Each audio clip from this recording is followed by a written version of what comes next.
غمی پر آپ دیکھ لیں، آپ پوری وہاں پر وہ چٹائیاں بچھا دیتے ہیں وہاں پر، یعنی ابھی میت موجود ہوتی ہے اور آپ کے کھانے باقاعدہ ایک ٹیم اسی جگہ پر دیگیں چڑھ رہی ہوتی ہیں، آپ وہاں پر ان کو چیک کر دیکھ لیں، اور جنازے پہ باقاعدہ اعلان ہوتا ہے کہ کھانا کھا کر جائیے گا۔ اور ابن ابی شیبہ کی روایت ہے، صحابہ فرماتے ہیں کہ ہم میت کے گھر کھانا کھانے کو نوحہ تصور کرتے تھے، اور نوحہ کرنے والی کو گندک کا لباس پہنایا جائے گا۔ اب میں نے ایک واقعہ یاد ہے کہ میری پچھلے دنوں ساس والدہ فوت ہو گئی، تو جنازے کے لیے میں گیا پڑھانے کے لیے، تو ہمارے ہاں سیدوں میں آدھے سید سنی ہیں اور آدھے شیعہ ہیں، تو وہاں 2 جنازے ہوتے تھے۔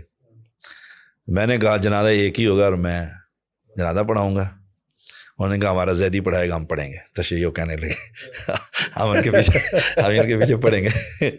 ٹھیک ہے، ہم نے جنازہ جہری پڑھایا، تو میری عادت ہوتی ہے کہ میں ہر جنازہ بھی جہری پڑھاتا ہوں، تاکہ یہ دعوت ہے، ایک دعوت ہے، اور اس میں بڑے ہمارے لوگ توحید پرست بنے۔ میں نے جنازے کے بعد نا اعلان کر دیا کہ کھانا شرعاً جائز نہیں ہے، یہ کوئی مسلمانوں کا کام نہیں ہے، رسول اللہ علیہ وسلم کا دین اس کی اجازت نہیں دیتا، تو کھانا بالکل گھر میں نہیں ہوگا۔ شام تک ہمارے لوگ جو بیٹھے ہوئے تھے، بارث، وہ رسا، ان کے بیٹے، ایک آدمی بھی ملاقات کے لیے نہیں آیا کہ دعائے خیر کرائیں، سب وہیں جنازے سے چلے گئے، کہتے جی کھانا ہی نہیں ہے تو کیا کرنا جا کے وہاں پر۔ وہ دعا کرنے کے لیے نہیں آتے، یہ بات ثابت ہوئی۔ اور میرے ہم زلف نے کہا کہ شاہ صاحب کوئی بندہ نہیں آیا، سارے آپ نے بھگا دیے ہیں۔ میں نے کہا نہیں، میں نے تو نہیں بھگایا، میں نے تو کہا آئیں لیکن یہ کھانا نہیں ہے۔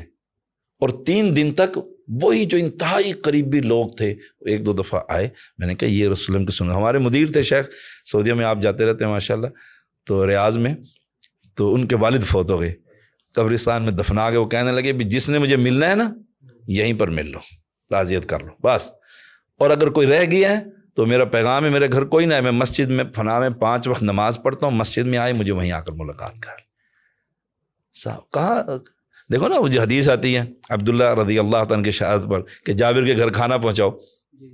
اب سنت کیا ہے؟ کیوں؟ میت نے ان کو مشغول کر دی ہے۔ آج میت کتنی دیر مشغول کرتی ہے؟ نہلانا، کفنانا، دفنانا، 1 وقت ہو گیا، زیادہ کریں گے 2 وقت، اس وقت ان کے ورثاء کو کھانا پہنچانا ہے، وہاں پورا گاؤں آ کر بیٹھتا ہے اور کھانا کھاتے ہیں۔ ہم تو مسلمان بالکل نام کے رہ گئے ہیں۔ میرا پیغام یہ ہے کہ خوشی ہو، غمی ہو، پیدائش ہو، موت ہو، ہر وقت رسول اللہ صلی اللہ علیہ وسلم کی دین سے پوچھنا چاہیے۔